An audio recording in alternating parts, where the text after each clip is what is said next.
Welcome back to chapter book time. Read aloud. So, we are going to now jump back into the adventure of Elmer Elevator and the baby dragon. So, at the end of our last book, the dragon dropped Elmer off at home. He had to get home. It was his dad's birthday, and he brought him those special gifts. Do you remember what they were? Okay. And then the dragon said he's going to go home. The dragon lives in Blueland. And then this adventure, I'm making a prediction that they're going to get back together. Can you tell that by this picture? That somehow they are going to be reunited. So in my head, I have a question. I am wondering, how is that going to happen? What's going to bring Elmer Elevator back to the Dragons of Blueland, back to his friend? And you know what? We don't know a name for our dragon. Do you think he has a name? Do we just call him the baby dragon? When he gets back around his family and friends, do they all have names? Dragon 1, Dragon 2, Dragon 3? No, those are my questions. I wonder what's going to happen to the dragons, more dragons, of Blueland and the adventures of Elmer and the baby dragon. By the way, this is the last book in our series. There are no more dragon books by the same author, but by Sue Gannett. What's her name? Ruth Stiles Gannett. This is the last one. So after this, I have a couple more ideas that I'm going to start reading to you again. So here we go. The Dragons of Blueland. Chapter 1. Oh, look at this. Wow, cool. So, you know, books have their cover and then they have title pages, but sometimes books have extra. And I don't know if you remember about this book. It has some extra like maps and stuff. So look at this really cool map right in the front cover. So I see Popsicornia. Do you remember who lives in Popsicornia? Here's the dragon flying up here. And then over here, I see Blueland. Look at that. Wow. What's that? What's in Blueland? What's this one say? The awful desert. Another question in my head. Do you have questions about that? Oh, and look at that. Let's find out. Popsicornia, the awful desert. The Dragons of Blueland. Oh, and again, there's our real title page. The Dragons of Blueland. Look at that. There's a ton of them. Some of them have stripes. Some of them have spots. Some of them don't have those patterns at all. I wonder what colors they all are. Baby dragon is so colorful. I wonder what colors they all are. Hey, draw me a picture of all those dragons. Chapter 1. What went before? This is a review. Once, a baby dragon flew away from home to ride on a cloud, and he fell off into a place called Wild Island, hurting one wing so badly that he could not fly back to his cloud. The fierce wild animals of Wild Island tied him to a rope, and when his wing got well, they made him fly them back and forth across a muddy river. An old alley cat exploring the island saw the miserable dragon. They became good friends, and she promised to help him escape. When she went home, she told Elmer Elevator, a brave boy of 9, all about the dragon. He set off to rescue and tricked the wild animals, cutting the dragon's rope just as the animals were about to catch him. He jumped onto the dragon, and off they flew. Do you remember that adventure? Then Elmer remembered that he'd better start back home to Nevergreen City. The dragon offered to fly him, but a terrible storm forced them down over the ocean. Boy, I'm connecting to all of the things that we read before. Ooh. Just by the luck of the land, they landed on a sandbar near an island, and when they waded ashore, they found that only who lived there? Canaries. Elmer met an old canary friend who introduced them to the Canary King, King Can the 11th.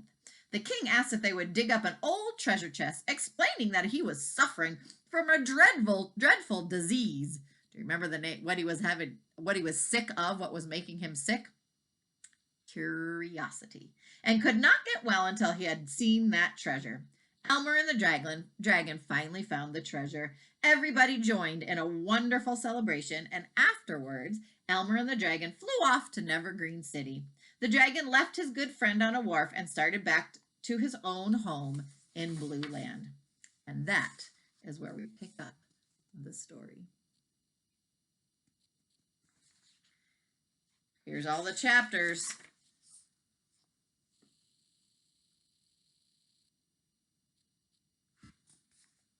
Chapter 1, The Hiding Place. Over the harbor, past the lighthouse, away from Nevergreen City, flew the happy baby dragon. I'm on my way home to the great high mountains of Blueland, he shouted into the evening skies. At last, I'm off to fly my 6 sisters and 7 brothers and my dear gigantic mother and father. He sped northward over the coast of Cornea. He flew all night through the dark, scudding clouds toward awful desert, which surrounded the mountains of Blueland. I must be careful, he thought to himself, that nobody sees me on my way, but I'll have to stop and rest somewhere. Where can I hide? I've grown as big as a buffalo, and my blue and yellow stripes and gold-colored wings will certainly attract attention. So that's kind of what I was thinking of. My connection there was that he couldn't camouflage anywhere, could he? If you saw that dragon somewhere, he wouldn't blend in with the trees or the sand. He might be easy to spot. And I love that he said he's as big as a buffalo. What a great way for you to understand how big he is right now. Not quite as big as his mom and dad, though. He still has a ways to go. He said they were gigantic. The darkness faded into morning, and looking down, he saw green meadows, fields of corn, and potatoes, a road wandering past barns and houses, and a brook zigzagging back and forth across the road. Perhaps I can find a bridge to hide under, thought the baby dragon, but I'm going to have to hurry. Soon farmers will be up. He swooped and coasted down to a place where the road crossed the brook. Gently, he landed and pattered down the bank to hide underneath a bridge. But the bridge wasn't big enough. The road had been built right over the brook, and the water flowed under the road through a culvert, which is a long, round tunnel. If you've ever been out walking along the path or something, and you kind of see how the sidewalk goes over it, and underneath there's like a circular metal thing, culvert. And the culvert was too small for the dragon to hide in. I'm going to have to try another crossing, he said to himself, scrambling up the bank and galloping down the road as fast as he could to the next crossing. But here, too, a very small culvert carried the water under the road. You see his head over here going into the culvert? Not going to fit. Oh dear, he muttered as he galloped on farther between a yellow farmhouse and a big yellow barn. I'm wondering about the yellow. Just as he was passing, he heard a rooster scream and a window slam shut in the house. Where shall I hide? Where shall I hide? He panted. And then he came to a third crossing. He tumbled down the bank and he found another culvert, but a big culvert, big enough for this baby dragon to hide in. He crawled inside, wading through the shallow water that cooled his hot, sandy feet. What if someone in the farmhouse saw me? He kept thinking as he stretched just far enough to nibble on the tasty skunk cabbages and marsh marigolds growing outside the culvert. And then as he ate and cooled off, he felt tired and happy and almost safe as he dozed off to sleep in the culvert. Oh, I just made a connection to Arlo. Arlo looks like that sometimes when he's all curled up. Connecting to my world. Mr. and Mrs. Wagon Wheel. Chapter 2 is called Mr. and Mrs. Wagon Wheel. Ooh, goodness gracious. Do I have time to read it? I'm going to try. Chapter 2. But someone had seen that dragon. At least he was sure he had seen something blue and yellow and gold galloping down the road. It was Mr. Wagon Wheel, the farmer living in the yellow farmhouse who had just been closing his window as the dragon ran past. What's that galloping noise? Asked Mrs. Wagon, sitting up in bed. A large blue monster just ran by, and after breakfast I'm going to go find out about it, yelled Mr. Wagon, jumping into his clothes and rushing off to put the cows in the barn for milking. Mrs. Wagon Wheel, meanwhile, made pancakes and coffee, but forgot to boil the eggs. She was horribly upset at the thought of a monster rushing past her house at 5 o'clock in the morning.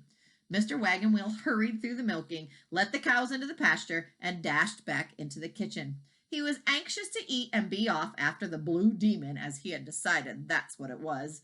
He swallowed a pancake whole and banged 2 eggs on the side of his cup. Now do you remember what happened with Mrs. Wagon Wheel? What's going to happen when he bangs that egg? Slop! raw egg flew all over the table and on Mr. Wagon Wheel.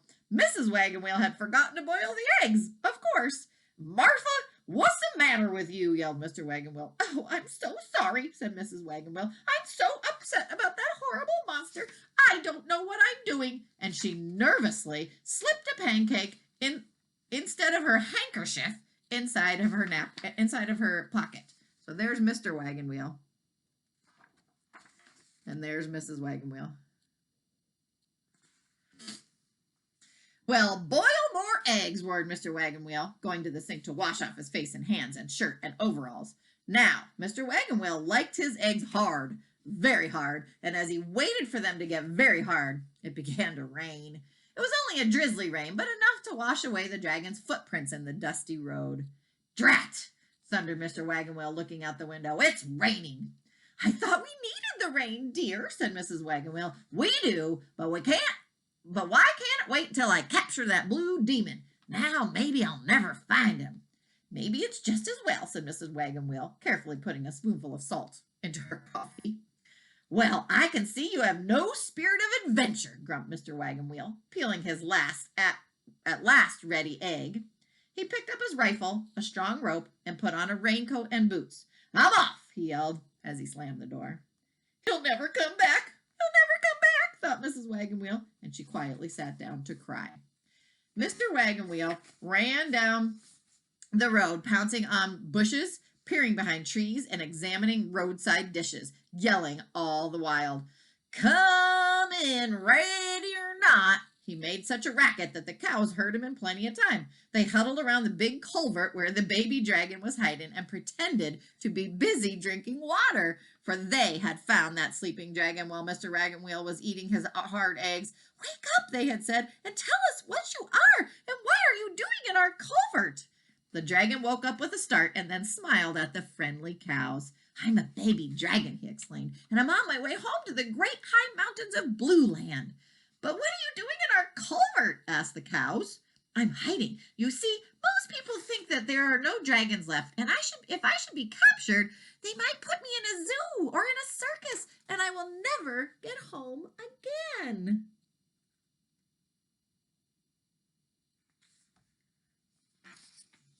Shh, said another cow. I think I hear Mr. Wagon Wheel now. All through milking time, he was muttering about catching a blue demon. He must have meant you. It was then that the cows huddled around the opening to the culvert, and the dragon crouched down into his stomach in the water. The culvert, yelled Mr. Wagon Wheel, brandishing his rifle. An excellent hiding place for the blue demon. And he started down the bank to the other side of the road. It's all over now, thought the dragon, who could tell where the farmer was from by the noise that he was making.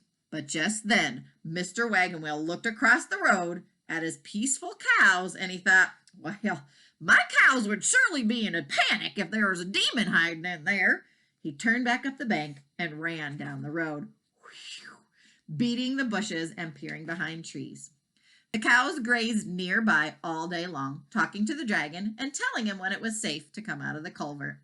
Toward that evening, they heard Mr. Wagon Wheel stamping back along the road, yelling, Well, hoopla, all of you get into the barn. And as they wandered off, they quietly warned the dragon, Leave just as soon as he goes in the barn. It's just like him to be out looking for you after dark with a flashlight. And they were right. Long after the dragon had flown far beyond the yellow farmhouse and culvert, Mr. Wagon Wheel was shouting into the bushes. Mrs. Wagon Wheel was in bed with a case of the nerves. We're going to stop there. Wonder what's going to happen. Did he get out of there? Sounds like maybe he did, but what's his next problem going to be? Have you noticed that each of these chapters have a problem and a solution? Kind of like our fiction that we've been writing, huh? All right, my friends, have a good evening. We'll see you tomorrow with Chapter 3, The Dragons of Blueland.